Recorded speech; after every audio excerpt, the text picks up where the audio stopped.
DID генераторымен жұмыс жасау үшін міне бірінші Google-ға did.com деп жазасыздар.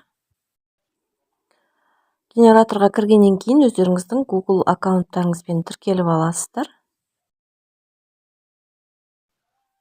Міне кіргеннен кейін асты жағын қарап отырсаңыздар, сол жағасында 20 кредит береді, яғни 20 рет тегін қолдануға болады.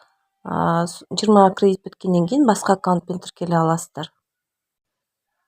Үстіңгі жағына барсаңыздар, создать видео деп тұрады. Ол үшін сіздерде міне асты жағын қарап отырсаңыздар, оң жақ жанында міне аудио жазуға болады, текст қоюға болады. Міне дайын аудио, скрипт деген ол текст, дайын текст қоясыздар. Тілі міндетті түрде қазақ тілінен қоясыздар. Немесе орыс тілі болса, орыс тілін таңдап аласыздар. Текстіңіз қай тілде болады, сол тілді таңдап аласыздар. Дәулет деген ол ер адам, Айгүл деген әйел адамның дауысы.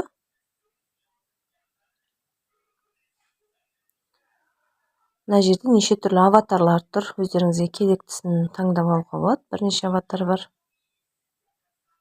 Немесе өздеріңіздің фотоларыңызды компьютерден жүктеп алуға болады.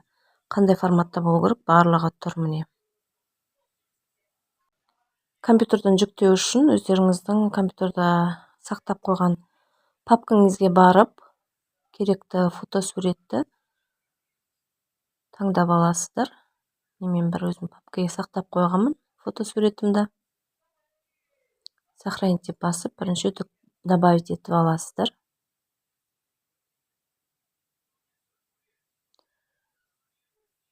Добавить етілгеннен кейін міне қосылды аватардың қасына. Көріп отырсыздар, Содан кейін мына жерге өзімнің керекті текстімді жазамын. Керек текстті жазып аламыз, яғни мәтінімізді. Астында қанша символ болу керек екені барлығы тұр. Дайын. Создать видео дейміз. Міне дайындалып жатыр. Кішкене күте тұрамыз.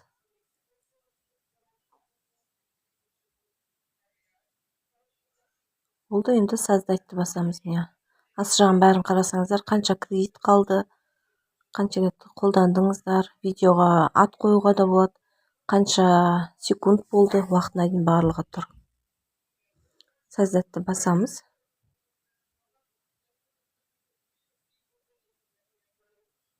Міне өзіміздің жасалған жұмыстарымыздың қатарына жаңағы видеомыз автоматты түрде қосылады. Вы успешно создали видео деп тұр. Енді тексеріп көрейік. Сәлеметсіздер ме? Біздің сабағымызға қош келдіңіздер. Видеомызды көріп тексергеннен кейін өздеріңізге жүктеп алуға болады. Ол загрузки деген жерде компьютерлеріңізге сақталынады, немесе делиться етіп. Міне көріп отырсаңыздар, бірнеше WhatsApp, Facebook бәріне жіберуге болады.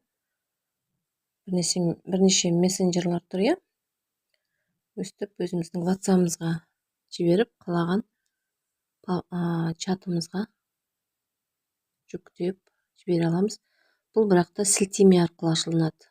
Егерде мессенджерға жіберсеңіздер, неғұрлым өздеріңіздің компьютерлеріңізге жүктеп алсаңыздар, видео ретінде сақталынады.